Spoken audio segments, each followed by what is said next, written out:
worst state in the USA for COVID. Also ahead, how did Georgia morph into Massachusetts? We'll tell you. But first, it appears Georgia voters have elected two far left senators.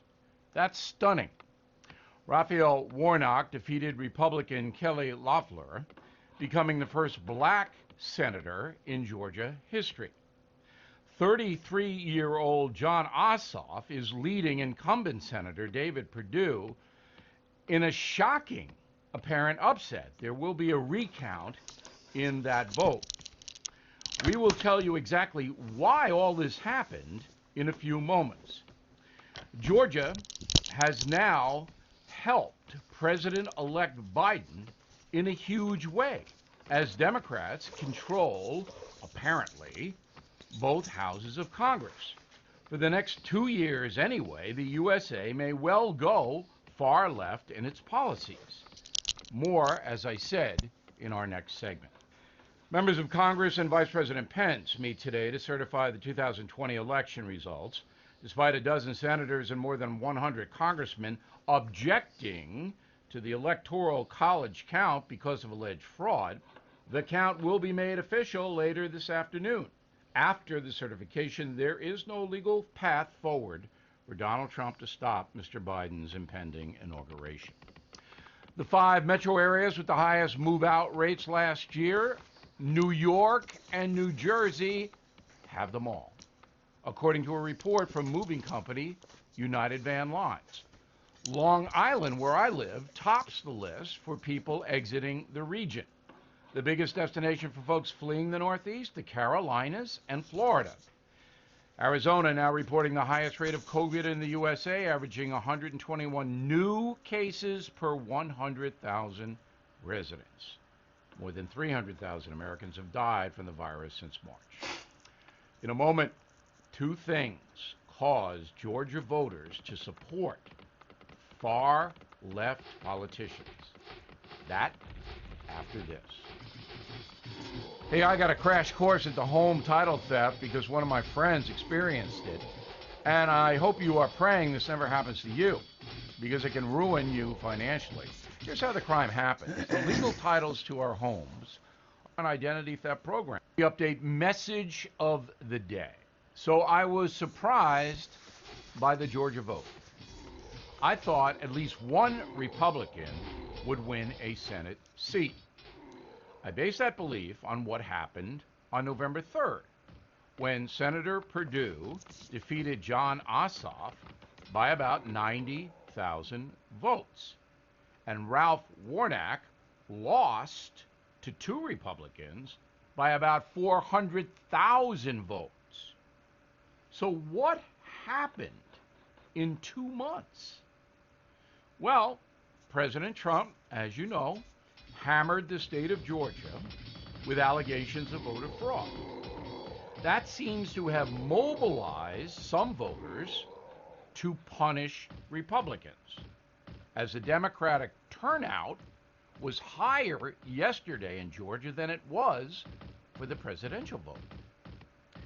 And in the Senate of the United States, Republicans blocked the $2,000 relief COVID payment, settling for $600 to each citizen. That apparently hurt the GOP. But by far the most important factor in Georgia electing 2 far-left senators is the African American vote. In Georgia, 32% of the electorate is black, and they voted Democrat by more than 90%. That did it. But why? Well, as a Caucasian, I cannot feel what African Americans feel about their country. But I can tell you that in general, blacks see the USA differently than whites. And the Democrats have tapped into that successfully, messaging that the Democratic Party will prioritize black wants and needs in a big way. Then you add African American icons to the mix. People like LeBron James, Oprah, Michelle Obama, Beyonce. All of them support extremely liberal politics. So there is a peer pressure within African American neighborhoods throughout the country to support Democrats. It is not cool, if you're black, to be a Trump supporter. At the president's rallies, you see very few black faces because you are roundly criticized in the neighborhood if you are a Trump supporter or a Republican.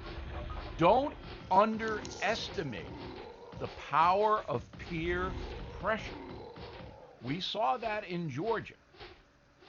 It was almost a color line. And now the whole country will have to deal with a Senate that is controlled by the Democrats, handing Joe Biden, as I said, a huge power card. I'm Bill O'Reilly, and I approve that message by actually writing it. Disagree? I'd like to hear from you. Bill@BillO'Reilly.com. In a moment, something you might not know. By now, you've heard me speak in 19. His subscribers see gains such as 4. Al Gore's decision to end the crisis was met with widespread opposition by Democrats and the media. The New York Times wrote, quote, "There is nothing ordinary about Bush's victory," implying that George W. Bush did not win. A dozen members of the Congressional Black Caucus objected to the certification. Democratic Representative Jesse Jackson Jr. of Illinois said, quote, "It's a sad day in America when we cannot find a senator to sign this objection to the certification of Mr. Bush." On January 6, 2001, after 2 hours of delays and debates, Mr. Gore ultimately ended the 2000 election, saying, quote, "May God bless our new president and new vice president, and may God bless the United States of America," unquote. Mr. Bush's response from his Texas ranch later that evening was this: "Well, I guess I better go and write an inaugural speech. I want to be the president of everybody, whether they supported me or not," unquote. Today, both houses of Congress will meet to certify the election of Joe Biden. Nearly a dozen Republican senators and even more Congresspeople from the GOP will object to the proceedings, citing voter fraud allegations. The two chambers will separate and debate the issues for no longer than 2 hours. A simple majority is needed by both houses of Congress to block any state's electoral votes. But that will not happen. And here's something else you might not know. If you think the election in 2020 is the most contested in U.S. history, you're wrong. In 1876, Republican candidate Rutherford Hayes narrowly beat Democrat Samuel Tilden by just 1 electoral vote. And Tilden won the popular vote by 300,000. American democracy is complicated indeed. Back after this. Are you looking for your next investment? Bill O'Reilly here. There are 8 reasons to look at NRIA Real Estate Development Fund. Monthly cash flow payouts of 10% annually, with bonuses up to 21%. They strategically chose low-risk, high-demand neighborhoods that people are moving into. Prime new construction is a sector that is short on supply and demand. Diversification and safety from stock market risk. They have a short and long-term strategy for returns today and returns down the road.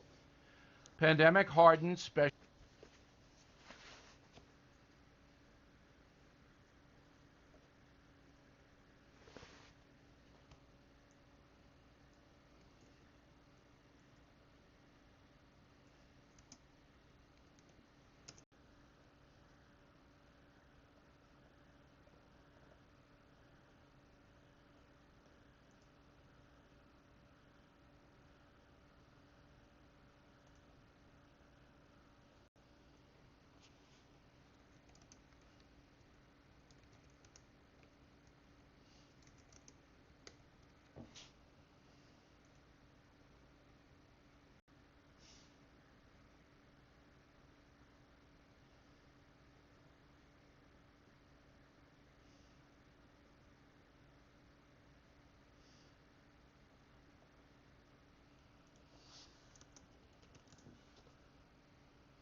The best name in water comes in a bottle-free cooler.